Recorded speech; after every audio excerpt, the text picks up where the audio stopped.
तो सर आप पहाड़ों की पीक तक गए हो हुँ। और आपने सम 3 टाइम्स सबमिट भी किया है। हुँ। तो मैं ये जानना चाहूँगा कि पहाड़ हैं जो हमें क्या सिखा रहे हैं? क्या सिखाते हैं? सिखाते हैं पेशेंस और one step at a time. आप समिट नहीं पहुँच सकते जब तक आप one step at a time नहीं चलोगे। एक कदम, फिर दूसरा कदम, फिर तीसरा कदम। पहाड़ में एक है कहावत ना, हाथ में सोटी, पेट में रोटी, कदम छोटी-छोटी। तो हाथ में वो ट्रैकिंग पोल होते हैं, हाथ में सोटी, पेट में रोटी, कदम छोटी-छोटी। और नीचे देख के आप चढ़ते रहते हो।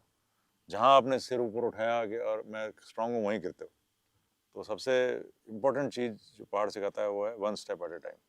और दूसरा पेशेंस, आप तुरंत समिट पे नहीं पहुंच सकते, तुरंत पहाड़ नहीं चढ़ सकते। और तीसरी चीज़ सिखाता है, बिना पेन कोई चीज़ नहीं मिलती है। बिना पेन, बिना ताकत लगाए, बिना मेहनत किए, बिना कठोर परिश्रम किए आप पा नहीं सकते समिट। उसमें पेन भी होगा, उसमें जान भी दांव पे लगेगी, आपका कंप्लीट एग्जॉशन भी होगा। और आपने अगर गिव अप कर दिया तो आप समिट पे नहीं पहुंचोगे। और अगर आप नहीं किया, आपने गिव अप, आप छोटे छोटे कदम लेके चलते रहे one step at a time, and आपने गिव अप नहीं किया, तो आप समिट पे पहुंचोगे। तो ये एक जीवन का एक वो निचोड़ है। गोल कितना भी बड़ा क्यों नहीं हो, पहुंचने के लिए आपको one step at a time ही चलना पड़ेगा। आप डायरेक्ट गोल पे नहीं पहुंच सकते। पहाड़ से ही जीवन है नीचे, वहीं वही कैचमेंट एरियाज हैं, वहीं पे ही सारी बर्फ गिरती है, वहीं पे ही कैचमेंट एरियाज बनते हैं, वहीं से ही नदियां निकलती हैं। डिस्टर्ब मत करो। अगर आ रहे हो तो साफ रखो, नहीं तो जीवन खत्म हो जाएगा। अब सारे ग्लेशियर्स पिघल रहे हैं, रिसीड हो रहे हैं, ह्यूमन एक्टिविटी बढ़ गई है। और ह्यूमन एक्टिविटी बढ़ी, चलो ठीक है, लेकिन डिसरिगार्ड टू क्लीनलीनेस, हुँ। कि आप जाके वहाँ गंदगी फैला के आ रहे हो। टूरिज्म बढ़ गया है, जा रहे हैं पहाड़ों के अंदर, रह रहे हैं और हैवी लोड हो रखा है। अब देखो ना कैसे कैसे केदारनाथ में क्या हुआ, कैसे कैसे स्लज आए हैं, कैसे कैसे बाढ़ आई हैं, और कैसे कैसे कितने सैकड़ों लोग मर गए। नदी के सहारे एनक्रोचमेंट हो रखे हैं, पानी के रास्ते बंद कर दिए हैं।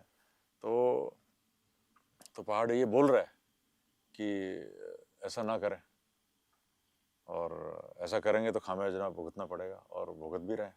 तो इस डायरेक्शन में सोचने की ज़रूरत है कि पहाड़ों को कैसे पहाड़ों की संरचना में रहने दिया जाए, उसको काटा ना जाए, उसको बर्बाद ना किया जाए, उसको गंदा ना किया जाए।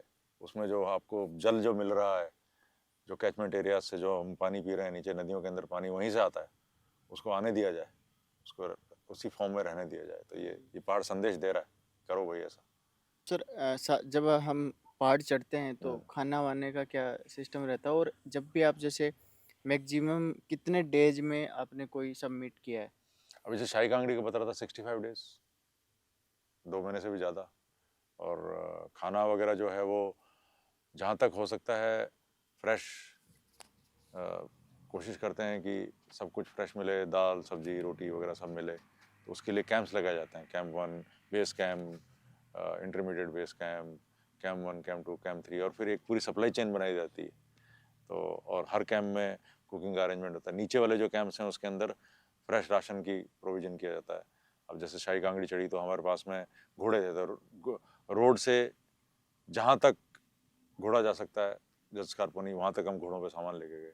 उसके ऊपर फिर टीम अपनी पीठ पे लाद के लेके गई, और फिर पूरा एक कैंप लगता है, उसमें किचन वगैरह सब होती है, आप खाना बनता है, और नॉर्मल नॉर्मल फूड।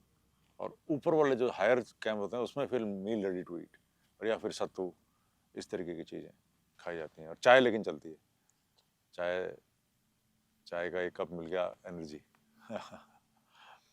तो सर हाई एल्टीट्यूड पे आप जब जा रहे हो तो हम्म। आपका एनीवेज दिमाग काम करना बंद कर जाता है, थोड़ा ब्लॉक हो जाता है ऑक्सीजन की कमी की वजह से। नहीं नहीं नहीं, ऐसा नहीं है। आप जब भी हम पहाड़ चढ़ते हैं, अगर जिसका दिमाग ब्लॉक हो रहा है, इसका मतलब वो एक्रोमेटाइज नहीं है। अच्छा। अगर आपकी ट्रेनिंग अच्छी है, हम्म। आपने आप हाइड्रेटेड हैं, आप पहाड़ पे तैयारी करके गए हैं, आपने धीरे धीरे क्लाइंब की है, तो आपका दिमाग बिल्कुल सही काम करेगा। ओके। और अगर आपने अपने आप को एग्जॉस्ट कर लिया, आपने ट्रेनिंग नहीं करी और आप एक्रोमेटाइज नहीं हुए, हम्म। तो दिमाग काम करना क्या, वहाँ पे there is a thing called high altitude cerebral oedema. तो हासे बोलते हैं उसको, हाक को बोलते हैं, हासे बोलते हैं। तो and it is killing thing, मतलब सेरेब्रल एडेमा हो गया और आप you can lose your life within no time, 1 घंटे के अंदर अंदर आप खत्म हो जाते हो। तो बट वो उन्हीं लोगों के साथ होता है जिन्होंने हाइड्रेशन नहीं करके ठीक रखा, एक्लिमेटाइजेशन नहीं किया, पहाड़ के प्रिंसिपल फॉलो नहीं किए, तो उन लोगों के साथ ऐसी चीज़ हो जाती है। ऐसे होते रहते हैं, यू आर राइट। तो यही दिमाग काम करने वाला जो बंद होता है वो ऐसे होता है। और लेकिन अगर आपने ध्यान रखा है एक्लिमेटाइजेशन का और पहाड़ में जो सिखलाई दी गई है उसको फॉलो किया है, तो फिर नहीं होगा। झलको